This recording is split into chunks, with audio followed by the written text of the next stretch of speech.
Welcome back, everybody, to another edition of the Fatboyz Dynasty podcast, hosted by the Fantasyholics Podcast Network. Coming at you live again on YouTube. Brant, here we are, a week removed from the NFL draft fully now. Everybody's had a time to actually sit and digest, really sink their teeth into these landing spots, and it's everybody's favorite time of the year, right? Every one of us that's in Dynasty football just does mock draft after mock draft after mock draft until our actual NFL draft happens. And they never go the way we all expect them to. But nonetheless, we're all gluttons for punishment. We all love to see what value we can get in the third, fourth round, whatever, see what players slide to us. So, Brant, I know we both thought that it'd be the most appropriate thing we could do this week to bring a mock draft that was recently completed by the Fantasyholics Facebook team, with you and I being in there as well. So several of the people that talked to everybody behind the scenes being involved in this mock. Just talking about that one here live today, as well as going over a post-NFL rookie draft top 5 ranking at each position. Yeah, with the with the mock draft here, if you guys want to follow along, I know the results have been, I believe, have been published up there on the Facebook. So if you want to follow along while you listen to us, the board will be up there. And yeah, this is our first dive into our top 5 rankings at each position for these rookies.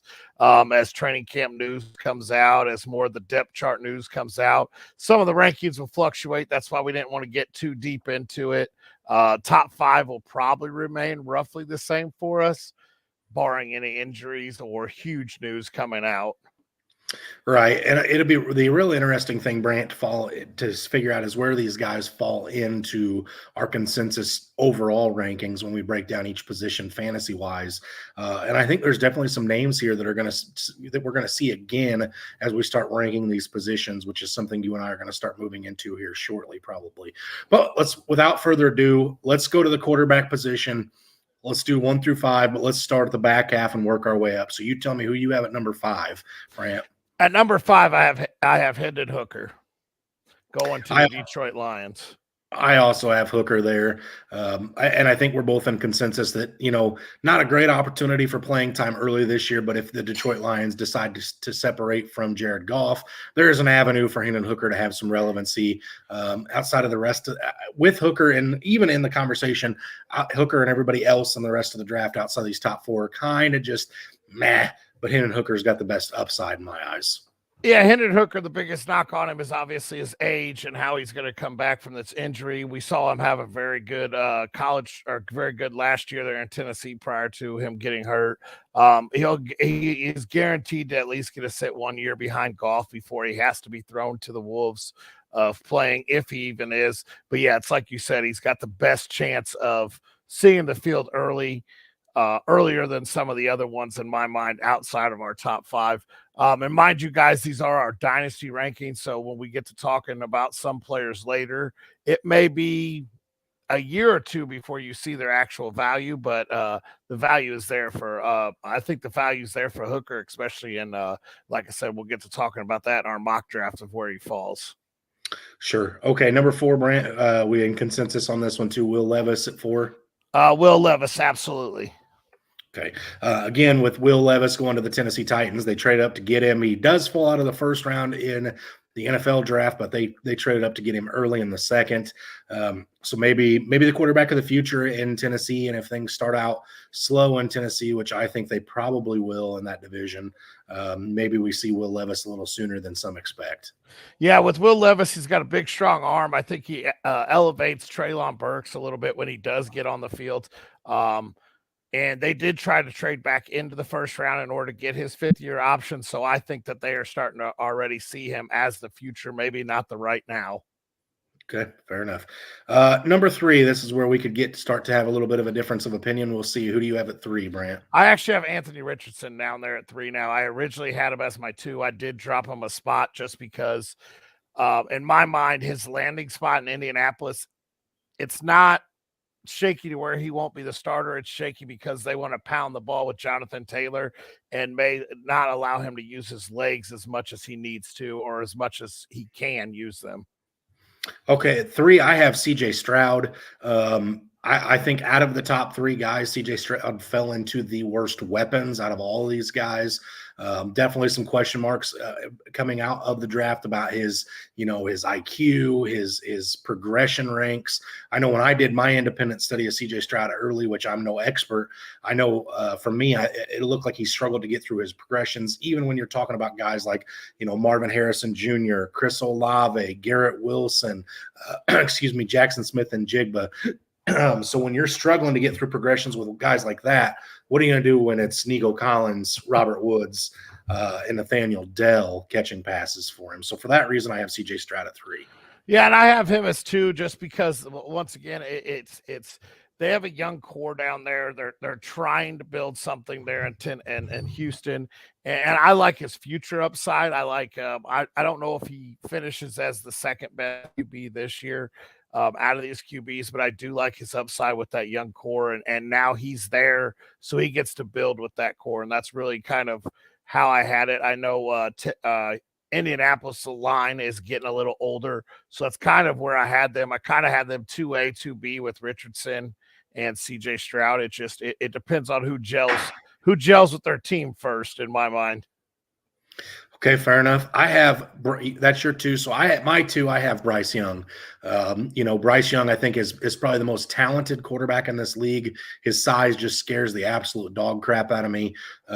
Wide receivers are pretty nice in Carolina, really, when you get into it. Pass catchers as a whole, Hayden Hurst, Adam Thielen, and now you add on a guy like Jonathan Mingo as well.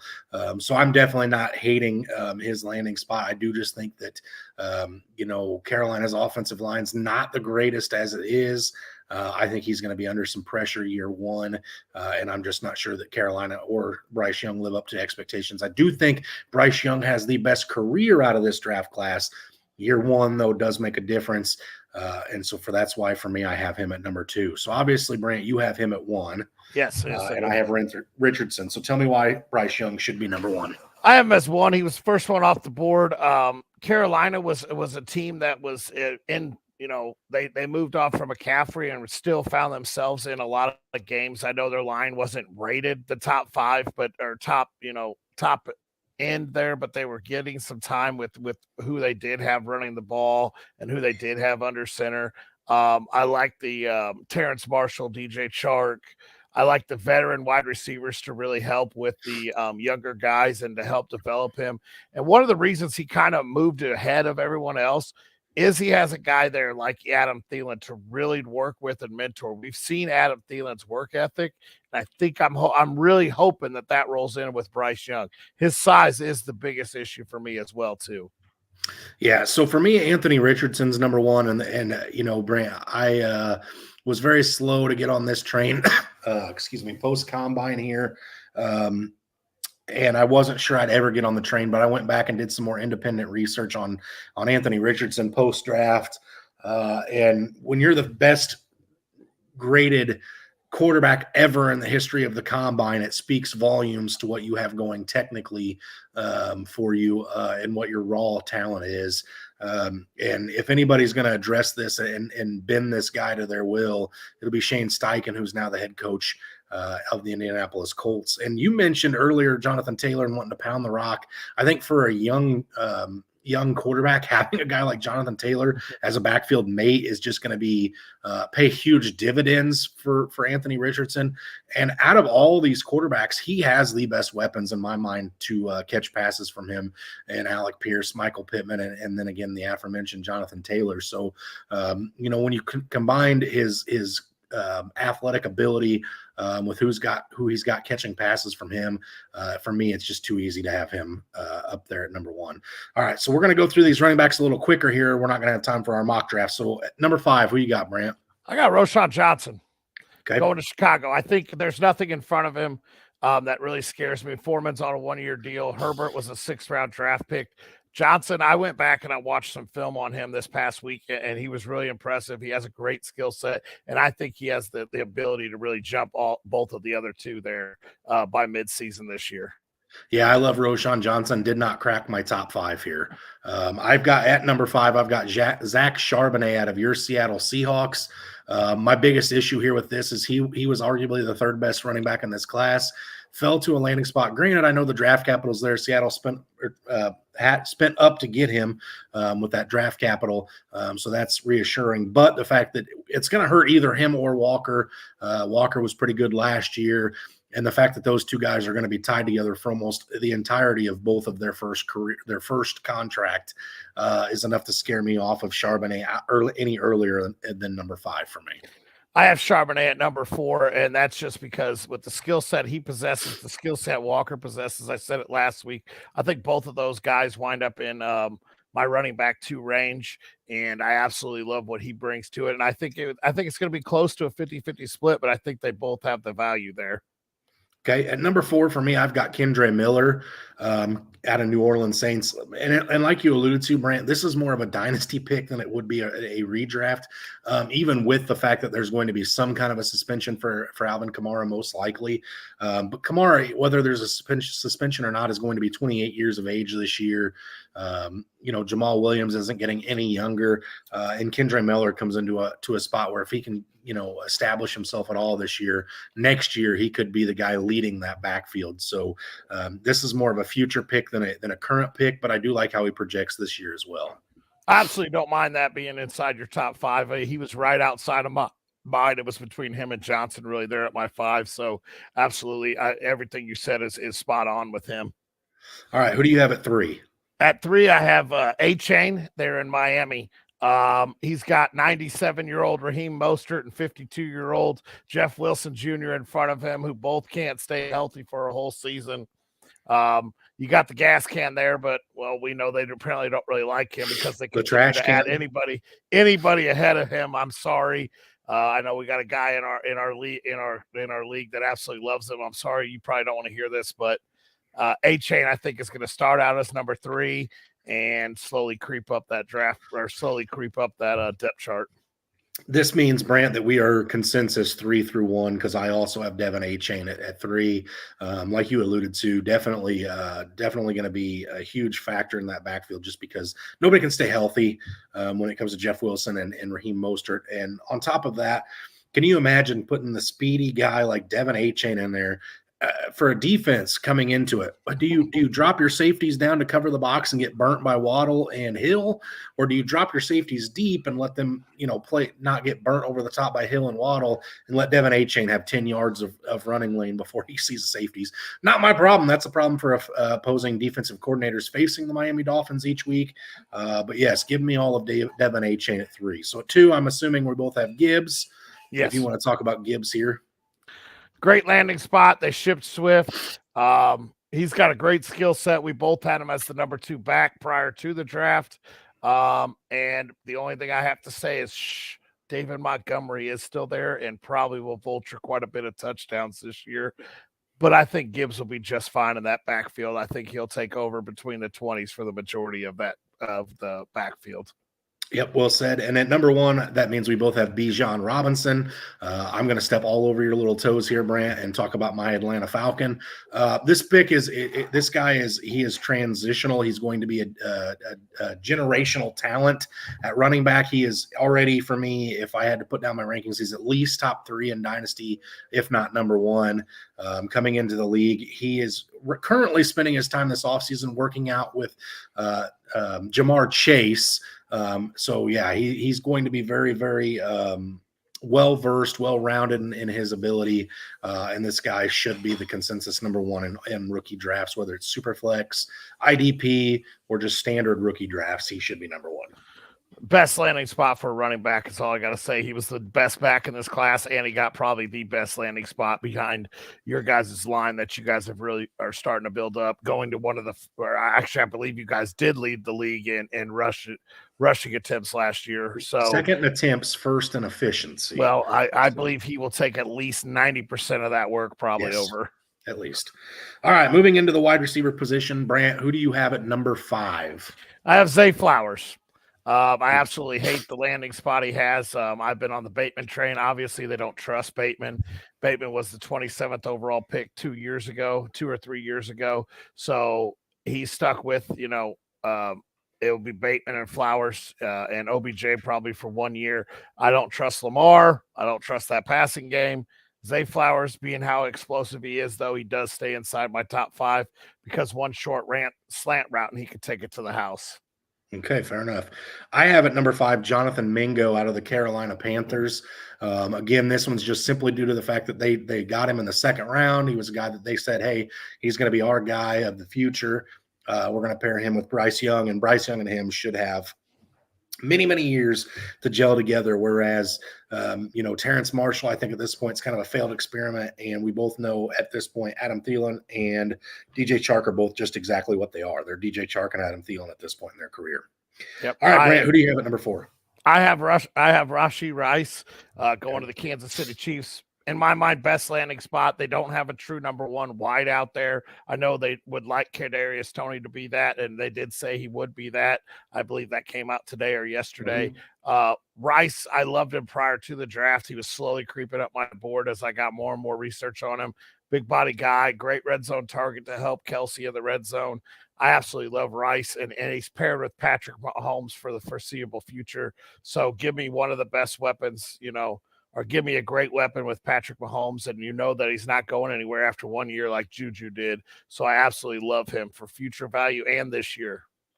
Yeah, Rashee Rice, Jonathan Mingo, and Keyshawn Boutte were all in contention for my number 5 spot here, and I couldn't decide, so I just flipped a coin and knew you'd hit Rashee Rice, so I just left him out. I also left Keyshawn Boutte out. He was the odd man out as well. But yeah, I like Rashee Rice a lot. Those guys it was hard for me to narrow it down at 5. It's a good thing these aren't concrete and I don't have to live with these because I imagine that number 5 spot will change a little bit. For me at number 4, I have Zay Flowers. You kind of already hit the nail on the head here. The only exception is OBJ is not going to be there as long as Zay Flowers is. At some point, Zay Flowers will step into that full-time number 2 role or number 1, depending on how things go with Rashad Bateman. And Zay Flowers projects to be very similar in ability to Marquise Hollywood Brown, who had some pretty good years while he was in Baltimore. So I'm okay with Zay Flowers at number 4. Okay. At number 3, I have Quentin Johnson there going to the Los Angeles Chargers. Big body guy. He stayed at 3 because he is behind 2 guys that have injury histories. They're in a high-powered offense that likes to throw the ball. They're in a division that scores points. He's going to get targeted quite a bit. How long does Mike Williams play this year? How long does Keenan Allen stay there? So yeah, I think Quentin Johnson is a guy that's going to instantly drop into the 3 role, and it's probably only a matter of a couple weeks before he's the 2. Yeah, I do. Like you said, I have Quentin Johnston at 3 as well. I do still put Eckler ahead of him in my mind as a pass catcher, even though Eckler is at the running back position. I still think he's going to catch more passes. So right now, I'd have Quentin Johnston as the 4, but I think shortly to come the 3, which, like you said, shortly could become all the way up to the number 1 spot with Keenan Allen and Mike Williams' days limited, if you will. All right, Brant, number 2, who do you got? I got Jordan Addison as number 2. He steps right into the Thielen role. We know how much Kirk Cousins loved Thielen. He would be my 1, but he's tied to Jamar Chase for Justin Jefferson. Justin Jefferson, my fault. You were talking about Chase, so that was still on my mind. He's tied to Jefferson for the foreseeable future, so he'll always be the number 2 because I don't see him passing Jefferson anytime soon. All right. I at 2 have Jackson Smith and Jigba, who was my favorite wide receiver going into this class, and your Seattle Seahawks pooped all over that. But I do have him at number 2. I think talent's going to win out, but he is still going to be behind Justin Jefferson. Here we go. Now you got me doing it, Brant. DK Metcalf and Tyler Lockett in Seattle, attached to Geno Smith, who I know was fantastic this year, but I'm sorry, everybody, Brant, you included. I'm going to have to see Geno do that for more than 1 year before I can really put any kind of faith in him as a quarterback to substantiate 3 wide receivers. Somebody I expect to be left out here, and I think year 1 it could be Jackson Smith and Jigba. I have JSN as number 1, but I alluded to it a couple podcasts ago when we talked about guys to maybe avoid late in drafts, and that was Geno, because I do expect him to take a step back. JSN, the real reason he's number 1 is the fact that I don't see Lockett being there long term. I believe he has an opt-out after this year, or a team opt-out. As much as I love Lockett and everything he does for Seattle, and I'd love to see him stay in Seattle, I think that they're already grooming for the future in Seattle, and I absolutely love JSN being there because when Lockett leaves or if Lockett leaves or his time gets limited, the double coverage and everything else we all know is going on DK, and this man right here is so explosive and his route running is so amazing.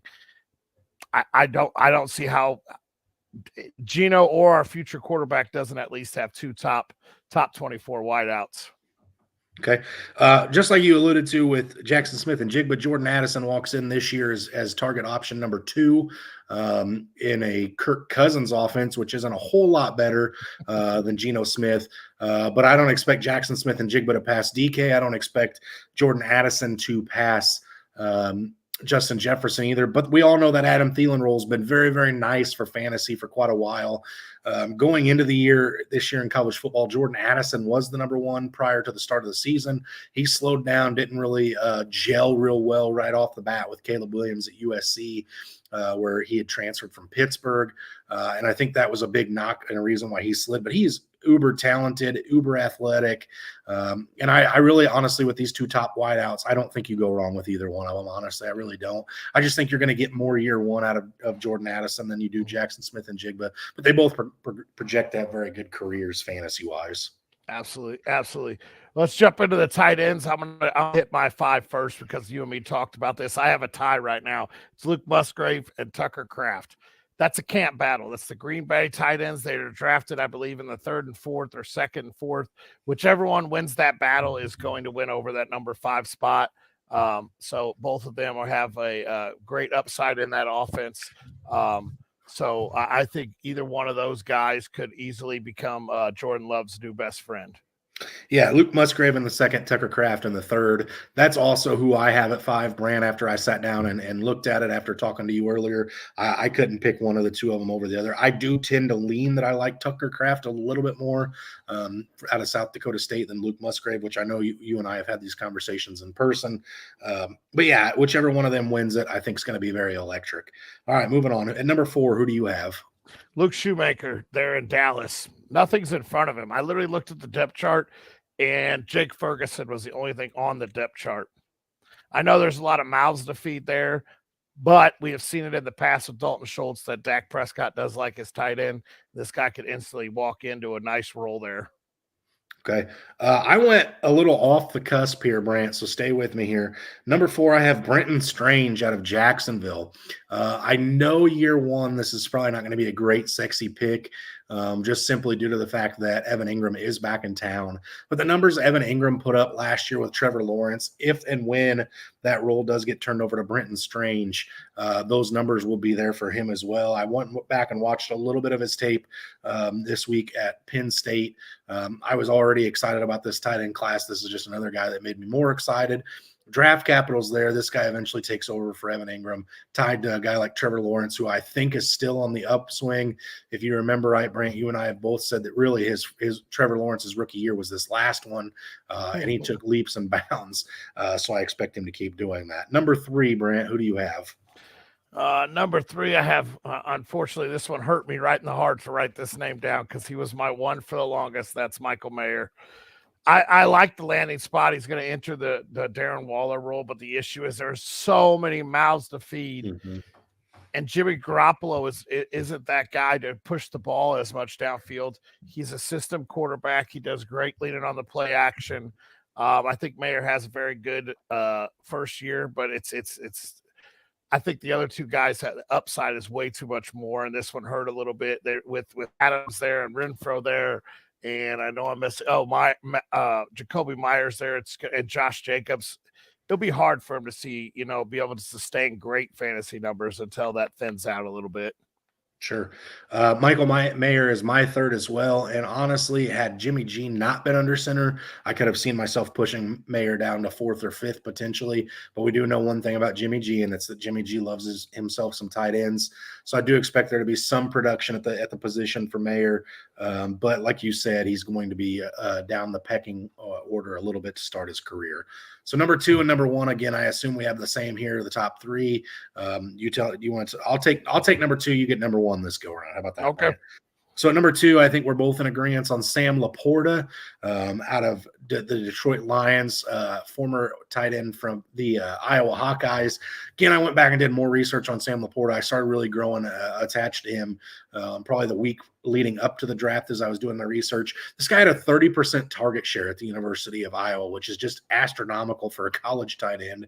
This guy is just an absolute all-around athlete. Again, had it not been for the name that you're going to talk about at number 1, I think Sam Laporta ends up being the number 1 tight end in this class.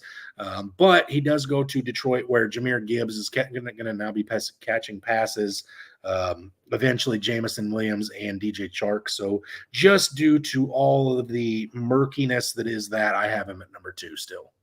Marvin Jones. Chark moved on to Carolina. Oh, I'm sorry. Yeah. Sure. No. Just didn't want anybody else to be confused. Sure. Right. This guy right here, I don't give a crap that he's labeled as a tight end. This man's a slot wide receiver, and that's probably where he's going to play for Buffalo. And that's Mr. Kincaid going to Buffalo. Like I said, he's listed as a tight end. He's a freak athlete. His hands are amazing. His blocking's great. He's going to be one of Josh Allen's best friends for years to come. Obviously Diggs will be the one there for at least a couple more years. But Kincaid is there for the long haul with Allen, and I absolutely love his upside year 1, and I love his upside for the future.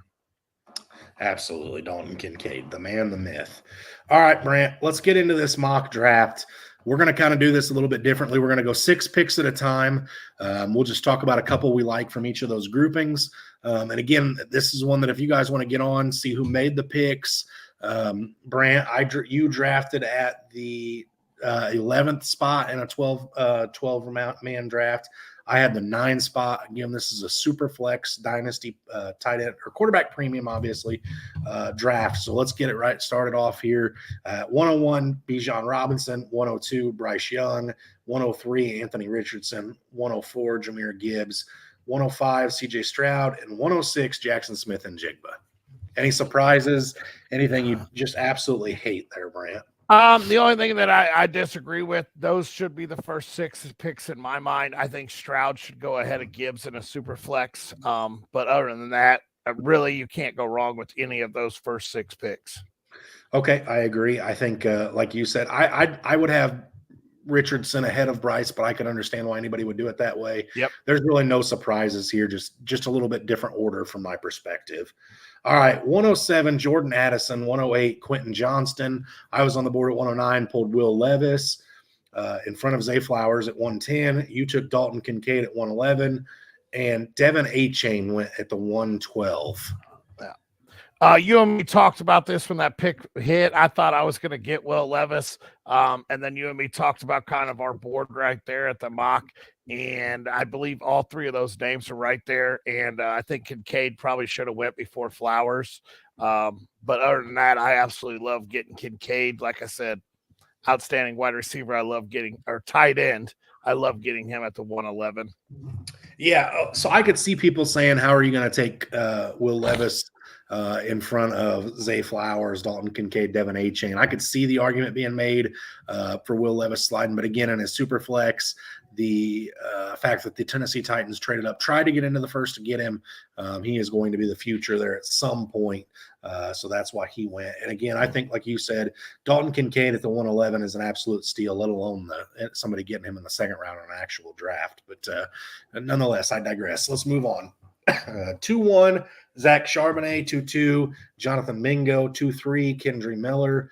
2-4, Jaden Reed. 2-5, Rashee Rice. And 2-6, Tajee Spears, Brant. I see 2 reaches right here.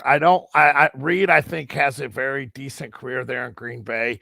But I still think Dobbs and Watson are ahead of him on the depth chart. You still have both the running backs there. So Reed, I think, went a little bit early. And Spears, you and me have talked, and after you and me talked a little bit, has a lot of injury, knee problems.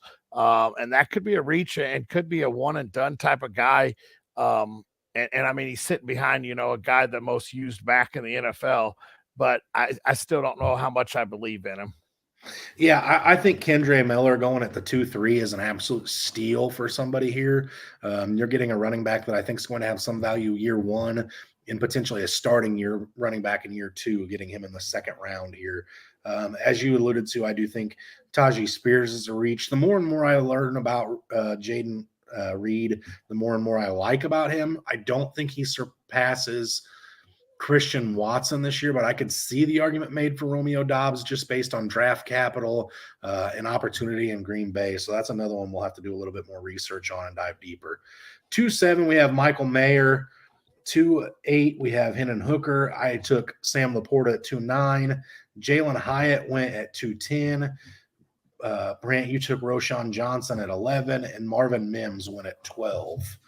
Absolute steal to get Laporta down there at the 2-9. I think he should have been moved up a little bit more. I don't think he should have made it past the first 6 picks there in the second. I absolutely love that's one of my favorite picks there in the second round is Sam Laporta. Yeah, the one that I really don't like here is Marvin Mims at the 212. I don't have this guy. I don't know if I'd even put him inside my top 10 at this point in this class. Russell Wilson's got a lot to figure out in Denver. And until that happens, I'm not sure I want anything there. But at the very least, best case scenario for Marvin Mims is he's going to be behind Jerry Jeudy and Cortland Sutton, along with Greg Dulcich, and then you throw in the likes of Tim Patrick, Marquez Callaway, and all the other former New Orleans Saints that Sean Payton coached that he decided to bring back with him to Denver. It's just the waters are extremely murky there. I know Marvin Mims is very talented, but I just don't love him to Denver. So for me, I think he was the back half of the third. Back half of the of the third is where I'm willing to gamble on him. Yep. All right. I'm in the same boat. 3-1, we have Tank Bigsby. 3-2, Josh Downs. 3-3, Luke Schoonmaker out of the Dallas Cowboys, tight end. 3-4, Cedric Tillman. 3-5, Zach Evans. And 3-6, Tank Dell. The 3-4. Tillman there in Cleveland. I love this guy going into the draft, but A is draft capital. And let's see, they just traded for Elijah Moore. They have Amari Cooper. They have Bell. They have Peoples-Jones. They have Watson, who uses his legs more often than not. I just don't know where Tillman is in the pecking order. And in my mind, you have Nick Chubb still pounding the rock there. You still are a run first offense, even with Watson underneath center. Tillman's like number 4 or 5 in the pecking order there. I think that is a heck of a reach. That's a 4th round draft pick in my book. Yeah, I'm not crazy big on him. Tank Dell is probably my favorite pick at the 3-6. Just again, because this is a guy who CJ Stroud, told his new front office in Houston, go get me this guy. So if he's willing to vouch for him, that means he's probably going to, be looking to make that connection. Sounds like the two of them were playing catch in the parking lot the day of the draft, or the night after, whatever the case may be. So definitely interesting there. 3-7, we have Luke Musgrave. 3-8, Chase Brown. 3-9, Keyshawn Boutte. 3-10, Chris Rodriguez. 3-11, Deuce Vaughn. And 3-12, Israeli Abanikanda. Yeah, I'm going to be a little homer here, and I'm going to talk about my pick here. I went Deuce Vaughn. I think this man actually carves out a decent little role in Dallas. He's a speedy guy. He can line up at the slot. I know his size is the biggest knock, but this guy could actually end up playing a big factor in that offense to really help boost it up a little bit.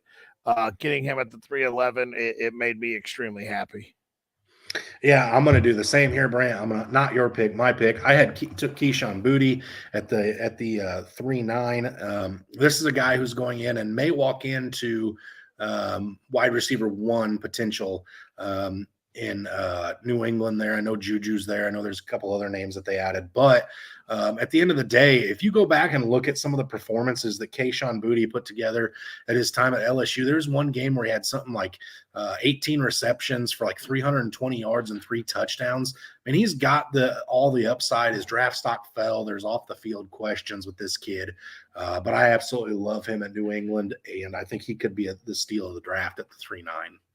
This is a man that we were literally talking about prior to the college season of being a first-round draft pick for the wide receivers as possibly being one of the top 3 wide receivers in this class.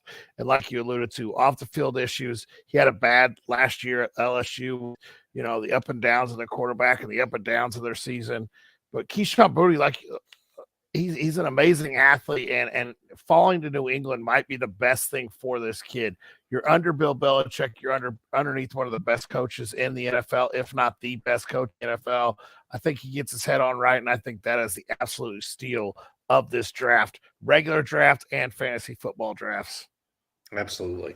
All right, moving on. 4-1. Let me preface this by saying that I think when you get specifically with this draft class, Brant, 4th rounders, really even 3rd rounders, if you hit on a pick, it's an absolute diamond in the rough. I don't love the 3rd or 4th round in this draft. I barely love the 2nd round. So let me just preface that because you're going to be taking some dart throws here. At 4-1, we had Darnell Washington.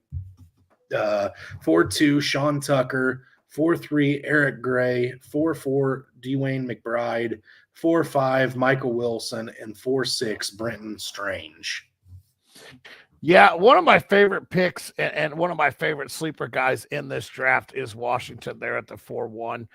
His blocking ability. I mean, the tweet came out, the Instagram came out of one block that he made where he just literally put his arm out and put old defensive end flat on his butt.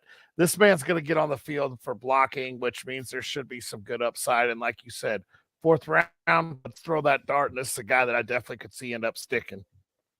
Yeah, Brenton Strange again is the guy for me here. Like I just had him inside my top 5 with my tight end rankings.